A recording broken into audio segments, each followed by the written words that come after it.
Raanan is fat and he's a Jew. He'll tell you something that you already knew. Your favorite movie sucks. Your favorite movie sucks. American Beauty or Forrest Gump. Your favorite movie sucks. Anyway, welcome back to another episode of Your Favorite Movie Sucks. We have one of the best comics in the biz. I love this guy, Dan Soder. Let's talk about Boogie Nights. What was the first time you saw the movie? And is this your favorite movie? You know what? I know everybody has all these fucking artistic favorite movies. I mean, it's like the first time I remember there's an interview with John Mulaney, and I remember him being like, I used to listen to old Dick Cavett shows, and then my dad would play me all the best. I would listen to like all these old-timey comics, and I was like, I liked Robin Williams. When I was little, I didn't know, like, I truly liked Eddie Murphy, Robin Williams, Dana Carvey. I liked voice guys. So I was like, oh, these guys are doing voices. That's so cool. I didn't understand Johnny Carson when I was 8 years old. When I was 13, I was super into Conan because I understood that, and that was like my guy. So with movies, I always feel this need that I'm supposed to say like Bridge Over the River Kwai or like, oh, Lawrence of Arabia, screened in 35 millimeter. It's like, I love Boogie Nights. It hit. Well, Boogie Nights is still considered a classic, but it's very fun. It hit for me at a perfect time. It came out in 1995. When did it come out? 1997. 97, perfect. I was 14 years old. I was like jerking off. My dad died. That's your demographic. It was like I had the saddest shit happen to me. I literally had the back half Was of your mom the meanest person in the planet? I love my mom. I'm just stating this for the record. I love my mom very, very much. She finds stuff on YouTube. She might watch this. I love her. We have made peace. I've been in therapy. That scene reminded me a lot of her. Really? Jesus. There was a moment where my mom and I really were at each other's throats when this movie came out. Her and her boyfriend used to get drunk at dinner, and I would say words incorrectly. We've talked about this. I've talked about this on the Podfire ad nauseum. But they used to sit at dinner, and then I would speak incorrectly. My mom's boyfriend would be really drunk, and my mom would be drunk, and they'd call me retarded. They'd call me stupid. So that scene when she's like, it hit. It hit for me. I got it. I wrote when I was rewatching. I've seen this movie a lot. I was rewatching. I wrote like down. I was like, everyone in this movie is either really nice or the meanest person ever. Like, there's no middle ground. There is no. And the people that are nice are genuinely flawed in like a fucked up way. They're very flawed, but they are. This is the interesting thing about this movie. Like, it's obviously very influenced by Scorsese and Goodfellas. Sure, but it is a movie about, for the most part, fucked up people, but are nice. Very nice. Julianne Moore's, her character is unbelievably nice. Don Cheadle's unbelievably donuts, nice. Being like, what is that, Christmas? That's so nice. He is. And you can even tell, the scene where you see how really nice he is when he meets his wife. And he takes off the Rick James thing. And he goes, like that. And she just goes like, she's just really nice. And you just see two nice people bond in this fucking porn star New Year's Eve party. That part's also hilarious because you know they're gonna cut to an outfit and then they just cut to like he's like looks like a fucking Egyptian. It's like hilarious. It's great. I mean, people are like nice or they're the mom who's like the worst person ever, but also just like so scarily believable. I really feel like I've read a lot about this movie. I think Paul Thomas Anderson, this movie was like, I think he like planned on only making this movie because he did a version of this as a student. Right, the Dirk Diggler, which is crazy. And then when you watch the clip, you kind of see some of the energy. It's like when you have an old bit that you never put on anything, and then you're older and you're a better comic and you do the bit and you go like, oh, this is much better. It's actually wild. So right, exactly. Because I think it's to me, it's the ultimate bringing back a bit.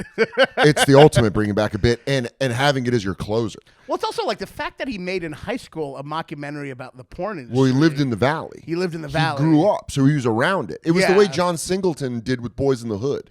He was around it. It was like, I always love when there's like a sense of Ben Affleck does this. The Afflecks in general do this beautifully with Boston and New England. They just, the town, Good Will Hunting. Matt Damon's great, but I think it's the Afflecks that bring a specific realness of knowing Boston to these movies that make it incredible. But with Boogie Nights, you got to give it up to him on a whole other level because, like, he might know porn, but he did not. I looked it up. I was like, P.T. Anderson must have worked somehow in the porn industry. It's so. I mean, I don't know the porn industry, but it feels so believable every moment. Yeah. Even in the beginning, in that first shot, which is such an incredible shot, where which is to the crane and then to the fucking Steadicam going through. I think it's the greatest opening shot. It's an incredible opening shot. You sent me Birdcage, and you said kind of similar, and it is kind of similar as far as the Birdcage. They come in off the Gulf of America.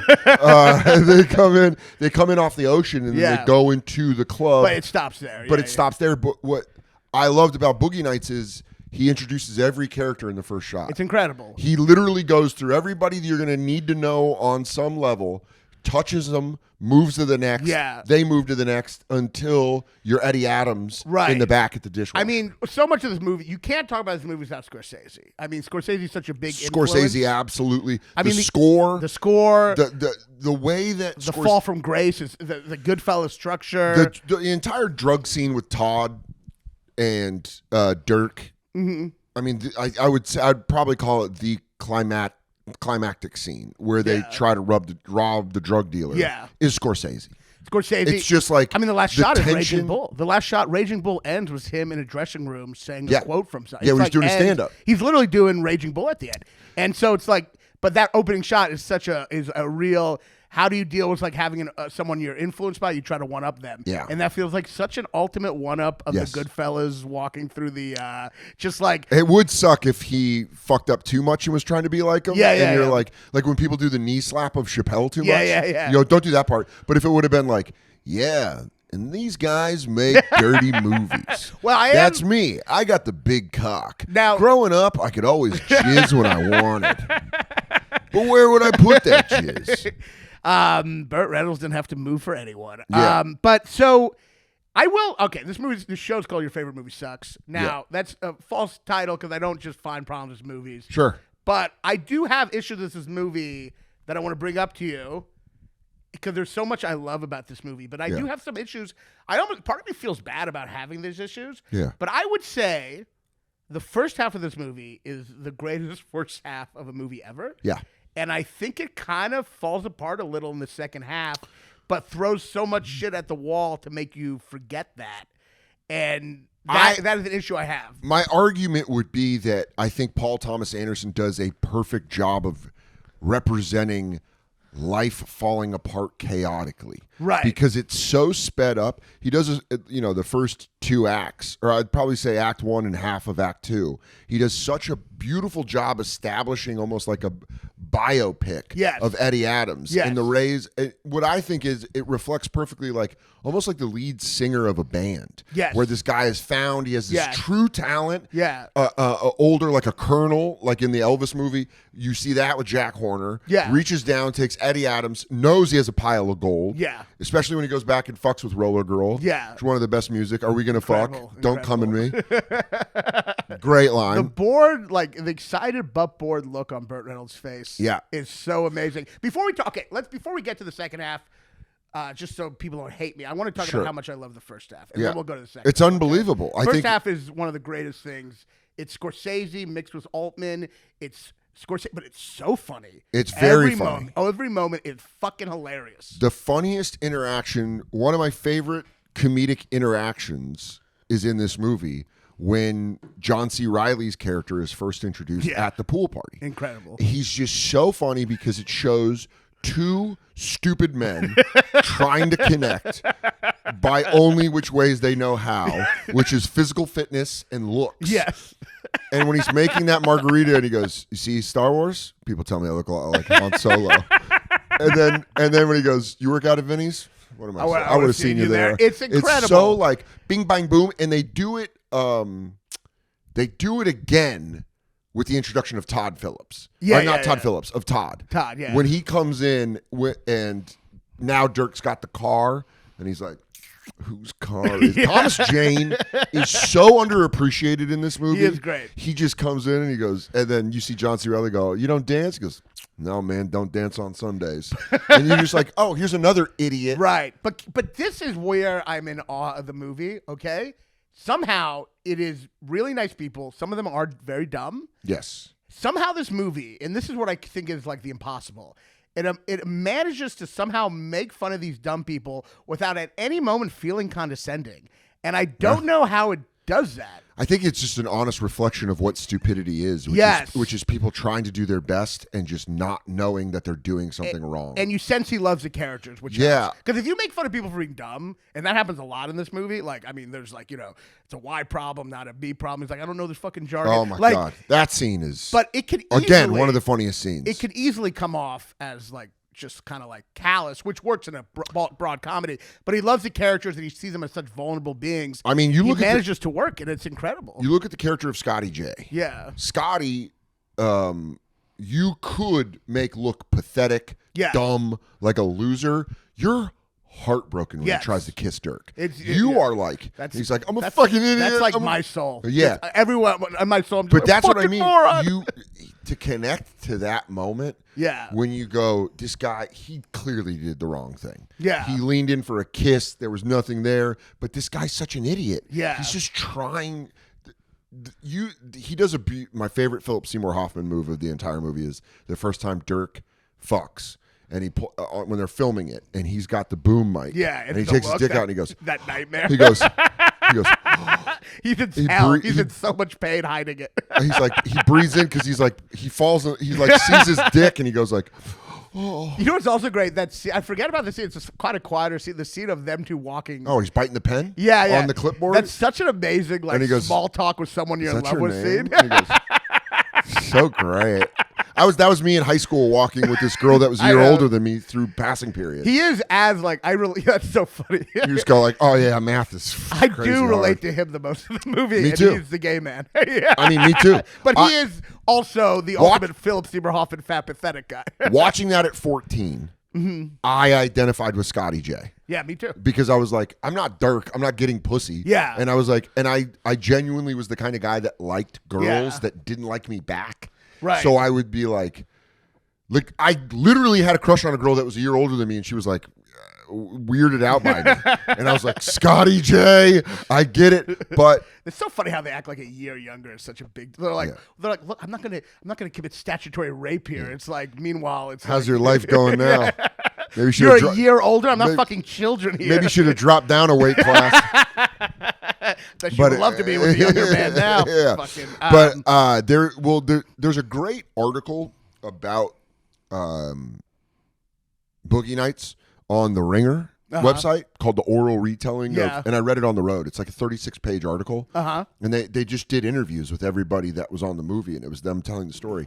And they interviewed Philip Seymour Hoffman before he died. And he said when he went to wardrobe, they gave him normal clothes. And he was like, no, make him a size too small. Because he wanted to show that this guy's trying to be something he's not, right? Because he's not admitting to himself that he's just this gay guy. Yeah, like when he buys the car to try to impress. But I will say, I want to. If you don't like it, I'll take it back. I don't want to be one of the go on like the anti-woke rant or anything. But I will say, when I was watching this, it did make me re-annoyed by this concept that straight people can't play gay people, because that's like one of the best performances ever. Bullshit. And it's like Robin Williams in Birdcage. Yeah, it is acting. It's acting.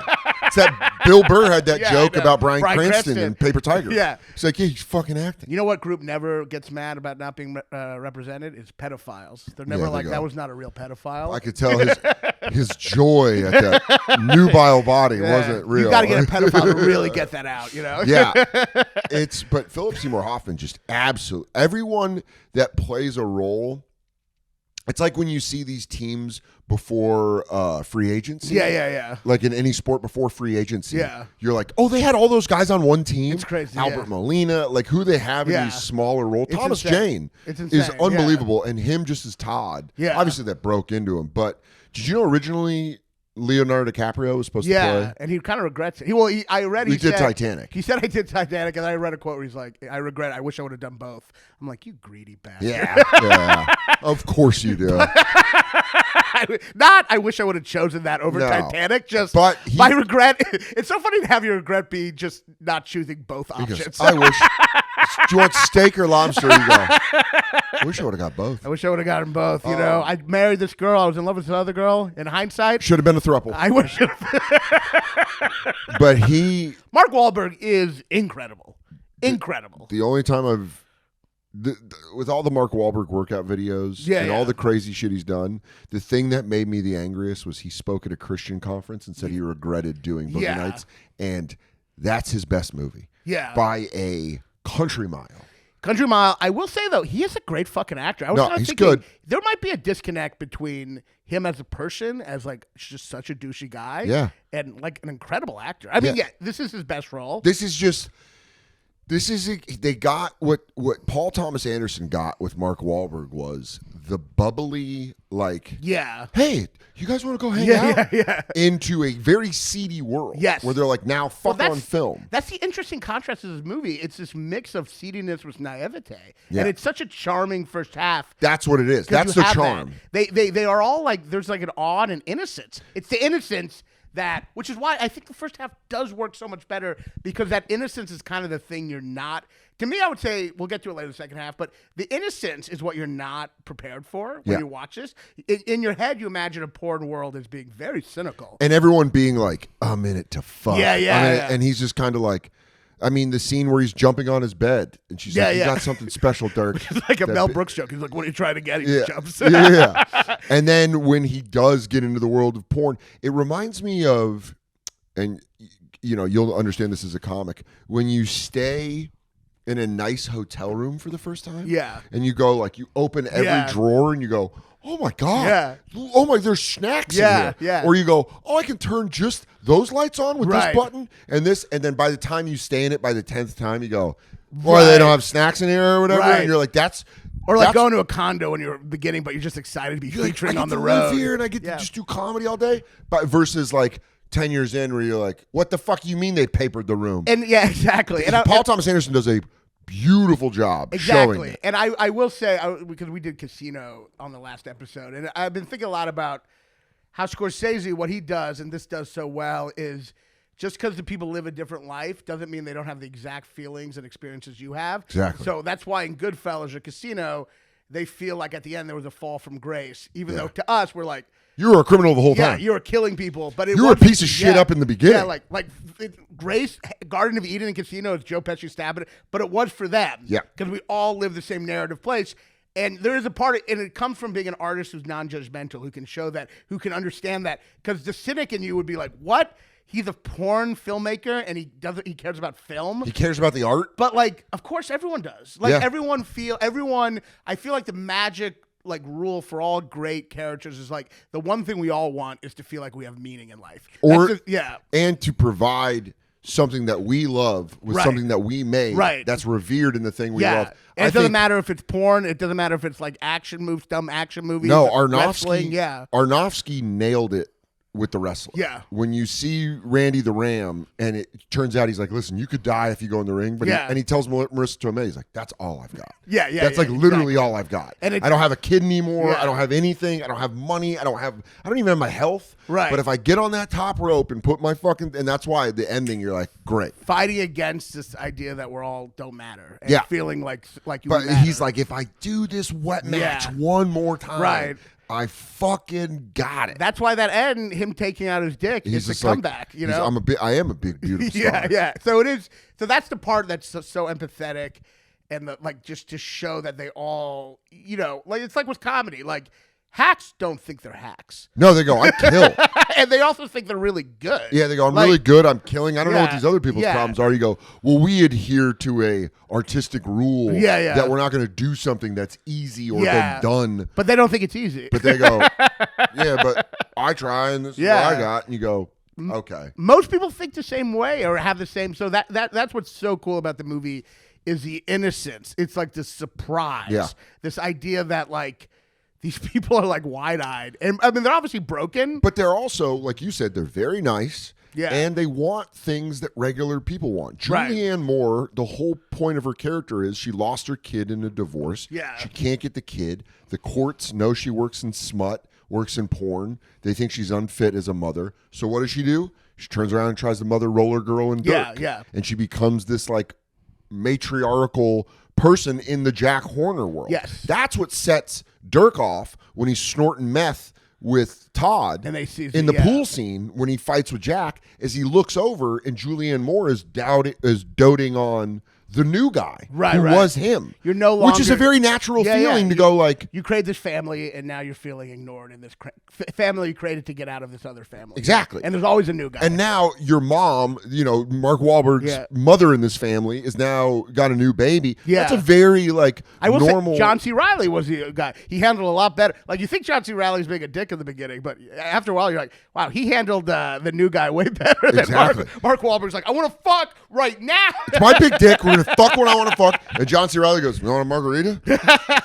And he goes, no. And they go, oh yeah. And he goes, and then there's best friends. Yeah. And then they're in the hot tub doing poems. Well, this is like the thing where it's like, no matter what world people are in, they're still looking for those same things everyone is. Human experience is the human experience is the human experience. Whether it's The Shining, which we were talking about the show, whether it's Goodfellas, whether it's anything, it's this connection to love and love that you weren't provided, which you chase. Yes. That's why, when I was like young and shit was happening to me, I was like, this is probably good for I want to be a comic. Yeah. Like I thought that. Yeah, I thought UFC fighters, they always say if guys start in wrestling, they have like a background. Yeah. So they know how to train harder than everyone else. Yeah. They have the gas. They have like the cardiovascular to go long distances. I feel like people in comedy that go through trauma young, you go like, well, you felt it. You felt the sting of life. So now you can write about it in a funny way. Right. It's beneficial. People don't want to admit that bad shit happening to you is also beneficial in a way. I find that to be one of the big unmentionables that's like true in almost every. I feel like people during the pandemic was a time of a lot of people died, but for a lot of people, spiritually fulfilling and a change in their life. I'll tell you, man. I think catastrophe is like, what's really the worst thing is boring life not changing. or ignoring it. Yeah. There's people I think we've seen a lot of people in every form of entertainment and any walk of life, people that ignored the pandemic, they ignored or they tried to reason it and go like, well, this is a Democrat thing or like they planned this or whatever. Yeah. It's them just not wanting to admit that the world shut down and life changed forever. Forever. Yeah. It's not, and I think half the people I now know are insane because they couldn't accept that. But I also watched people go like not stop. They're like, it's fine. Everything's fine. Everything's fine. Everything's fine. And then you get to like 2023, 2024, where people who did take time and go like, all right, I'm going to go read books. I'm going to go be inside. I fell in love and got a dog and got engaged. Like I became a person. Yeah. And it was painful. There was moments of real pain. I was mad. I had to cancel a whole tour. I finally got an HBO special. Everything was clicking, and that got taken away. Yeah. And I saw the two directions where I could go, I get super bitter about this and just keep working and go like, no, this is supposed to be my time to do big shows. Or fucking shut down and rebuild your engine. Yeah, and I think like it forced you to. It gave you it was easier to find gratitude if you could look for it. I mean, that happened with me too. I think a lot of us. I felt like I had some good things in my career in that moment, and it got shut down. And there's that part of you that's like, I can't believe it fucking happened to me. Oh, absolutely. But then there's another part of you that starts to feel gratitude. Like, at least I had something that was stopped. Man, there are people that had nothing going on. Exactly. I also was able to be like, oh, I'm okay. Yeah. Physically, financially. Right. Like I was able to. I had the bonfire. I had like things that were still happening that I was like, there was a moment where I had to tell myself, shut the fuck up and just appreciate it. And that's the only way to have happiness, to have gratitude. And to go through it. Yes. Just go through it. But a lot of people just look for the next grift right away. But that's what this movie's so good at doing, is showing people fill the holes with things that aren't the things they need. Right. Because Dirk Diggler, Eddie Adams just fills it with cocaine and fills it with like, but he's ignoring the thing, which is that he had no relationship with his mother. Right. His mother was a bitch. His father watched a weak that shot of him in the bed. Listening to it.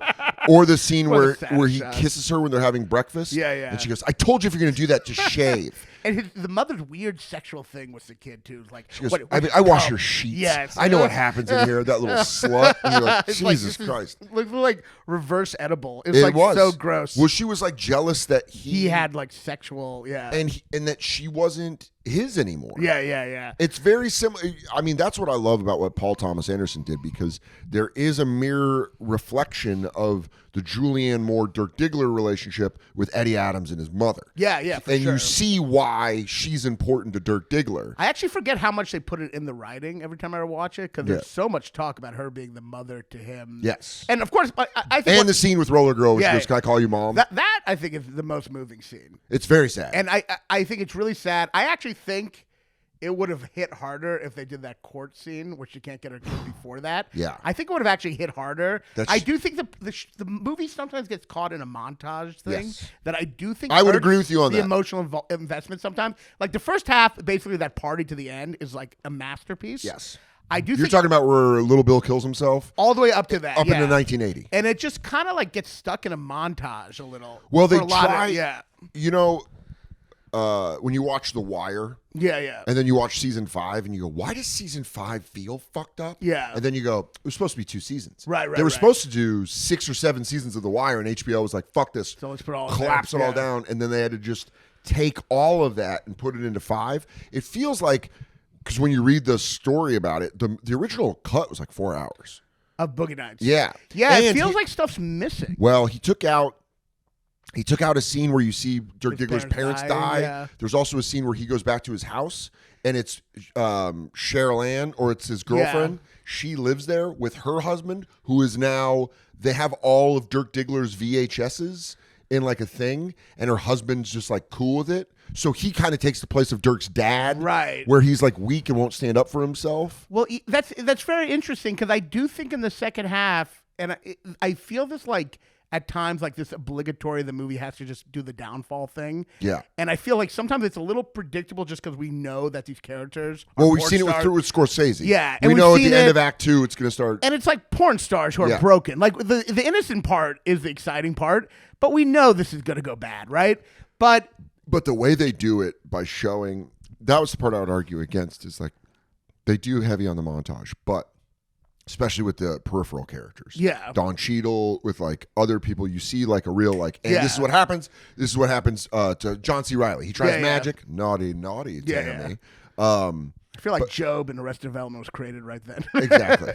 But then with the shitty magic. Yeah. But then I think Eddie's downfall is shown it's done well, because you see him break off from Jack. Well, you see him get into his own shit with the documentary that Julianne Moore is making. You see him get arrogant. You see him get arrogant. You see him get rich. Julianne Moore is the one who gets him on coke. So the one who's giving him that mother feeling. But again, that's a great part where you go like, because you could argue his mother was such a bitch that she pushed him to this dream life. Because remember, she kicks him out and he shows up at Jack's for the pool party. Door closed, door open. Door closed, door, and exactly with Julianne Moore. Yeah. She opens this door of having a mother that understands they have sex. That's gross. Because Mark Wahlberg thinks what he wants, like all of us comics are ego monsters. We think what we want is to be loved by everyone, like this ego, but really what we want is actually real emotional love from people around us. And he confuses that. Yes. He actually gets the support from them that he needs. Yes. And it turns him into a monster. Yes. But that's exactly, but by the way, I think that's just a perfect version of showing fame in a movie. Yes, but because you see why people, and we've seen people that we know that are like normal people, and then they get fame and you go like, oh, that is a drug. Yes. That is a drug, and these people are different now. But I would say, and I love so much of this movie, I'm not trying to be like a buzz, whatever. But we know what the podcast is called. I don't want to be a buzzkill here, but like, and it, you know, when you watch it, the part when I watch the second half, and the part like, this could be shorter, but I think it's actually the opposite. This could be longer. Yeah. Because I think it misses going into that sometimes for the sake of shocking violence. And I think it takes that over really exploring that sometimes. Yeah. Because I do think, like, when I watch it, you know, first it gets into this, like, where everyone's falling apart at the same time. Sure. some of it is just kind of like it does feel a little predictable and just awful. But then I think it just doesn't. I think when they get to like the Alfred Molina part, I just think that is gratuitous and really has nothing. It's just like a Pulp Fiction moment where they could have spent that time. I would agree with you on the fact that I think they kind of rushed and it was a little too convenient that everyone's downfall at the same time was coordinated. Yeah. What I would have liked to have seen was less peripheral characters and more the parallel of Jack and Dirk falling from grace because they're separated. Yes. And then that Molina scene makes more sense if you're watching Dirk's downfall while Jack loses the business. You don't see enough of Jack, and you don't see enough Well, Jack, they go like this. They go, oh, the Colonel's in prison. Oh, there's VHS. Oh, he's filming it. Yeah. They don't even show. What I don't like is when they show him trying to redo the detective stuff. Yeah. And the guy's like mean to the girl. He's like, yeah, suck my dick, you bitch. Yeah. That feels like too out of nowhere. Yeah. Where I feel like they could have done a better job showing a parallel run of Dirk and Jack falling off. They don't really show, like, they show Jack depressed about the porn world and stuff, but you don't see, I mean, I guess you could say the movie's saying, like, once Dirk Diggler leaves, everyone falls apart on some level. Yeah, but you don't feel Jack's remorse, you don't feel, or regret, or missing him. Yeah.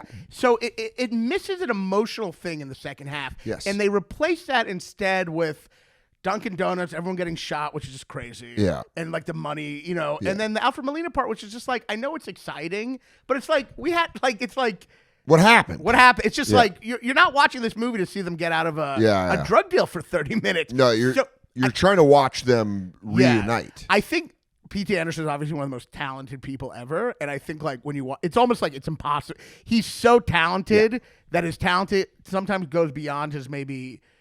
Like, maybe there's some immaturity there where he wants to dazzle you and he kind of ignores the characters a little. I think it's also his first major film. Yeah. I mean, it's still like the most impressive thing ever. And I also think, like any great artist, they learn from their previous creations. So you watch Magnolia.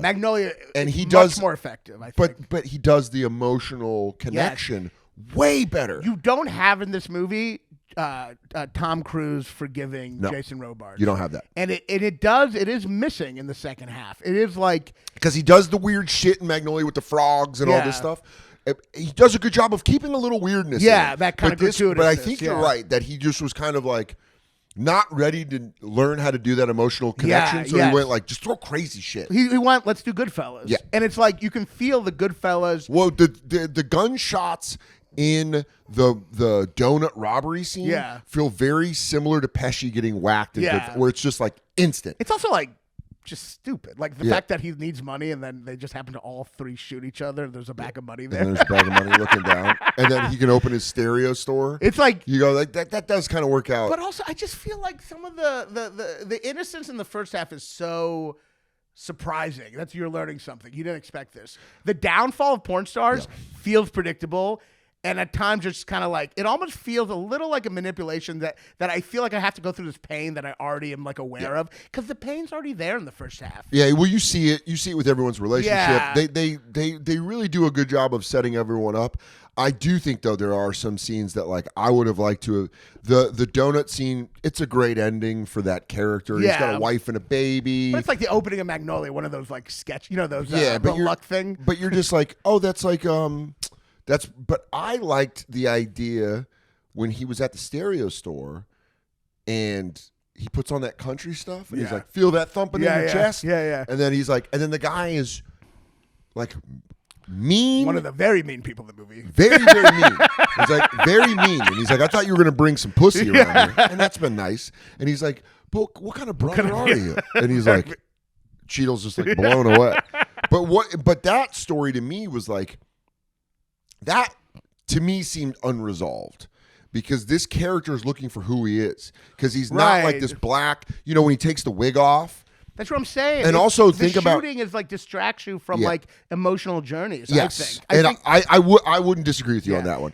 It's also, like the firecracker. The firecracker is almost there to like distract you from the lack of like, I do think... But it builds tension in one of the best scenes. It builds tension, but I do think... Hey, the fact that you have to put a title card, one last thing, definitely means that like audiences. They could feel audiences losing shit. Yeah. It's like a comedian who knows they've gone over time. He goes, I got one more. One more. It's this sentence where they go, I got one more, and then we'll get out of here. And everyone goes, okay, it's going to end. I do think it kind of tricks people into not realizing that it avoids a lot of important emotional stuff. I've never thought about that. I think you make a good point. What would you say is the better tension-filled moment in a movie? The Boogie Nights, Albert Molina robbing scene, or the helicopter scene? Alfred, just because I feel like you're going to get Alfred. Yeah. Yeah, Albert? What was I called? You said Albert. But yeah, Alfred Molina. They'll just go. They're very mean in the comments. So I might have said Chuck Palahniuk wrong. No, you said that right. I said his last name right? Yeah. That or the helicopter scene in Goodfellas? To me, the helicopter scene means so much more because it's like, I know it means more, but what do you? I'll be honest. As a kid, the firecracker scene definitely like was intense. Yeah. Because as a kid, you're also like, oh, this is trouble. And the sound mixing is really good, Yeah. and it's like also just really funny that like someone's that annoying right then.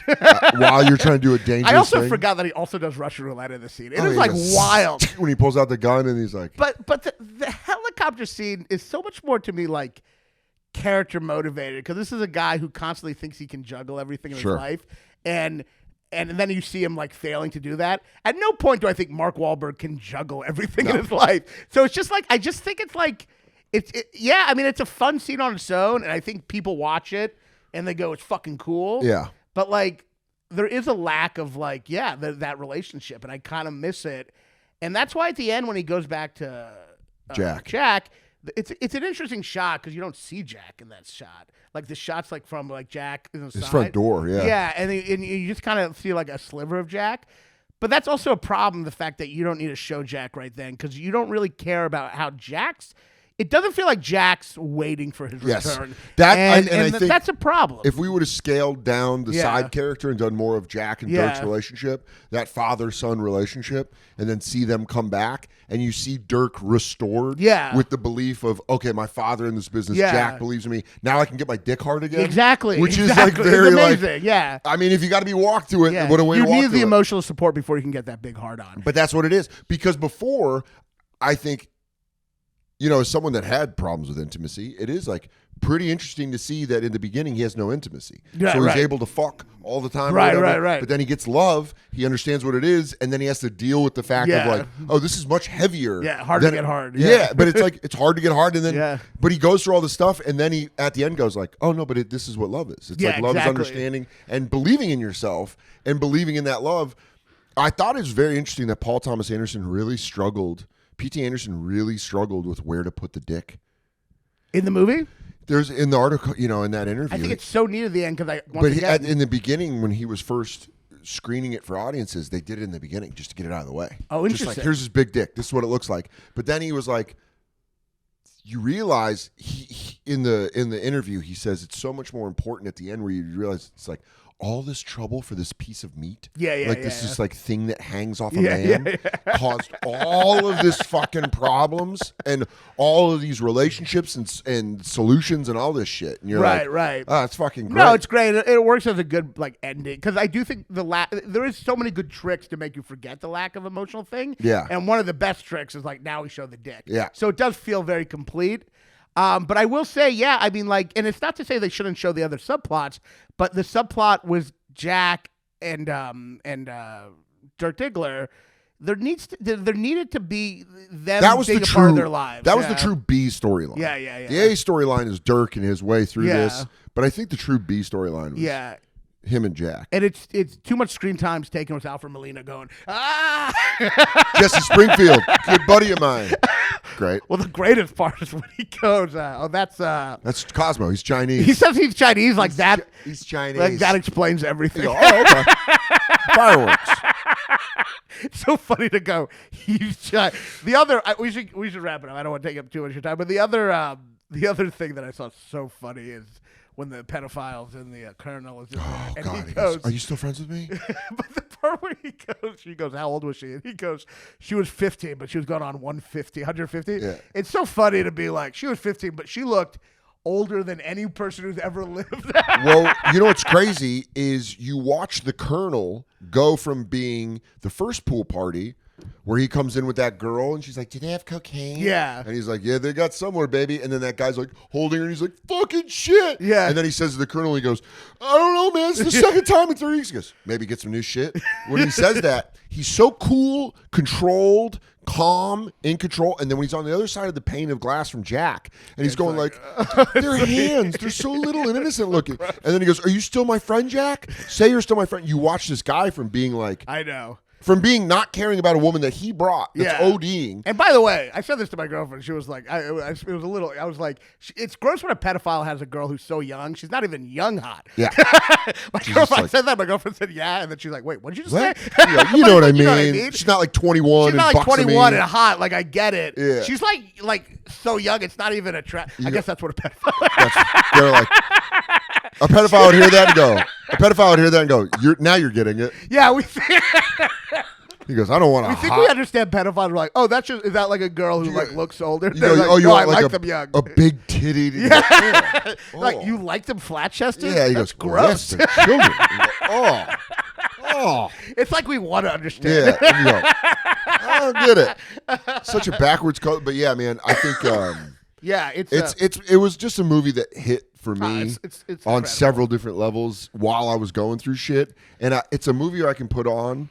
But I think you nailed it. Yeah. I love the first half. Yeah. And when it starts going downhill, I usually will if it's on TV, I'll turn it off. I'll be like, I have to be up to go on the ride. Yeah, because you just know where it's going. Like, even Julia Moore losing her kid in the trial, it's like, of course she's going to lose her kid. It's like I think you're right. If they would have done that scene maybe closer to the beginning, especially when Luis has the missed phone call. Yeah. And he can't find the mom. Yeah. And the kid's trying to call. I think if they would have put that closer, then you see the roller girl scene, you go like, okay. If that roller girl scene was after the court thing, that would have been so upsetting. But the problem is he's so caught up in the connecting every subplot through it. So he's so caught up in everyone snorting coke at the same time. But that's why he's so good. Yeah. Because that while that might take away, again, it's like it flows. This is a first. This is his first movie. I mean that as a huge. And then but then you watch like There Will Be Blood, and you go like, oh, his ability to portray the emotion of a greedy father who realizes he gave up on his son. Yeah. In his most needed, his son's deaf, and he gave up on him all because of Daniel's greed. Yeah, you're like, oh, this is unbelievable. Yeah, no, he's one of the best, and he's like. I mean, and but it takes time. Yeah, it takes the donut scene. It takes time to focus to get to the scene of I've abandoned my boy. I've abandoned my boy. Exactly, and I do think he gets there with Magnolia. Even Magnolia is. Yeah, it took me way too long to watch Magnolia, and when I watched it, I was like, oh yeah, Magnolia. He just like one-upped his shit after Boogie Nights. Magnolia, I think, really is his like. His opus? His opus, yeah. I mean, and that also has some flaws. All his movies are so ambitious, they're going to have, like, some flaws. Sure. So does Scorsese's, though. Yeah. Scorsese's are like... Well, Goodfellas, does it?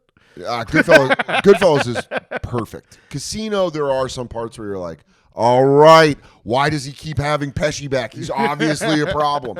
But there's, like, stuff in Goodfellas is just beginning to end. You go, oh, this is... Well, I talked about Casino the other episode. We were just saying how, like, secretly, I like love Casino. Yeah, and I think it's just the characters are so unlikable. Yeah, it just feels like the most real movie ever. Because like it just like no other movie are characters that unlikable. Here we go. Jesus Christ! It's like it just feels like. Oh, she loves him, but she's also still talking to James Woods. It's just like awful. You're like, ugh. But yeah. But let me so to wrap it up, I always like to say what the movie says about the person.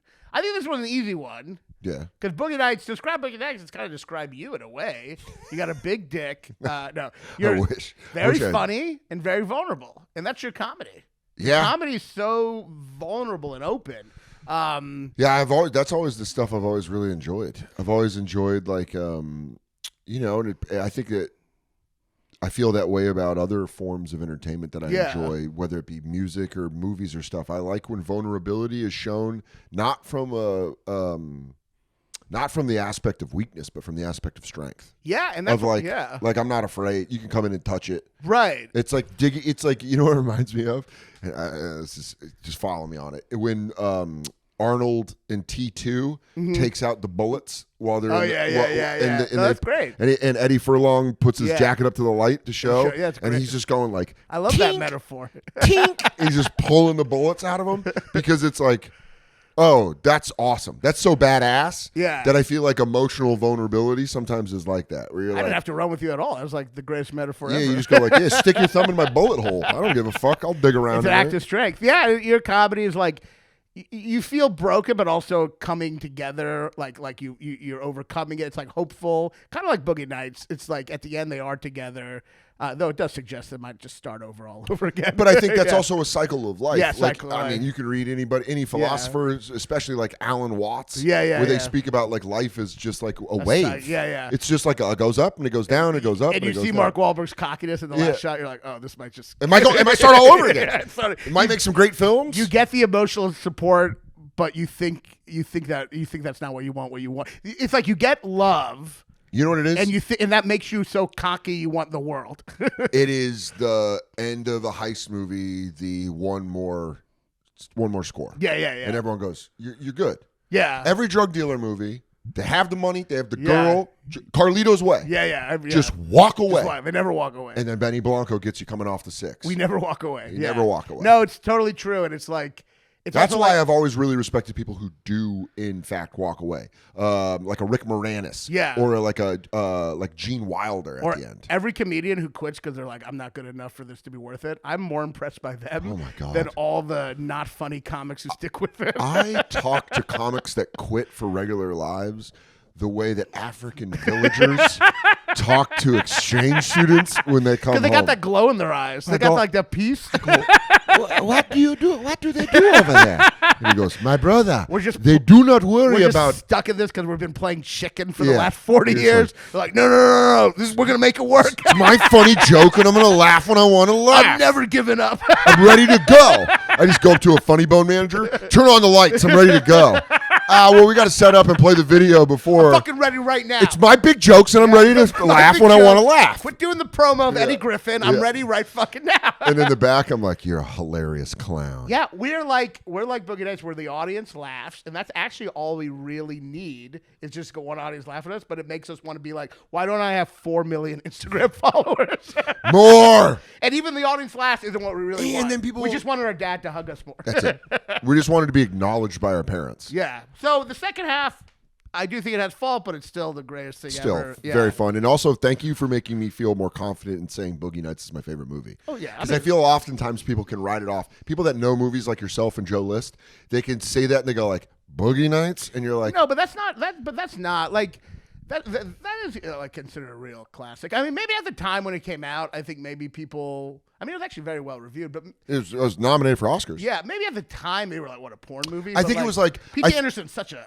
I think what happened is P.T. Anderson did so many other movies that when you would go Boogie Nights, people go, "Oh, well, you're immature." Yeah, I guess There Will Be Blood is the film snob answer. Yes, or Magnolia. Yeah, or Magnolia. And then you go, "Well, I love those." Yeah, but I'm just telling you, Boogie Nights hit when I needed it the most. I think people look down at movies that are like entertaining the whole time. Yes.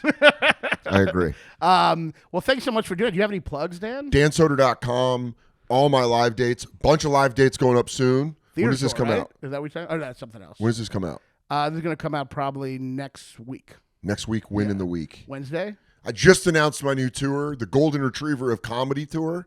I'm doing a bunch of cities. It's my first theater tour. DanSoder.com. Pre-sale's probably live right now. The code is GOLDEN.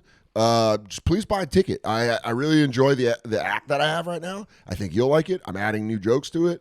I think it'll be great. Truly, one of the best. I mean, like, thanks, man. Incredible. Check him out. That means a lot coming from a guy like you who I think is truly fucking very, very fucking funny, and I love your writing. I just love. Thanks, buddy. I watch you and I go like, "That's a comic." I go, "That's a fucking comic." You're like me. If someone compliments you, we have to compliment them back. Oh yeah, but I mean it. But I appreciate it. But I mean it because I'll take compliments. You can watch a ton of podcasts where I take compliments. And then I leave. I appreciate it. And then I go. I truly, incredible. And his last special is one of the funniest ever. Thanks, bro. Check me out. My special taping, May 15th, punchup.live/Raanan/tickets. I still got some tickets to sell, so get tickets now. And I'm going to be at Acme Comedy Club Minneapolis this weekend, too. Woo! So that room. It's a fun room. I love that room. I'm excited. Lewis rules. Yeah. Thanks so much for watching, and thanks again. Cut. Raanan is fat, and he's a Jew.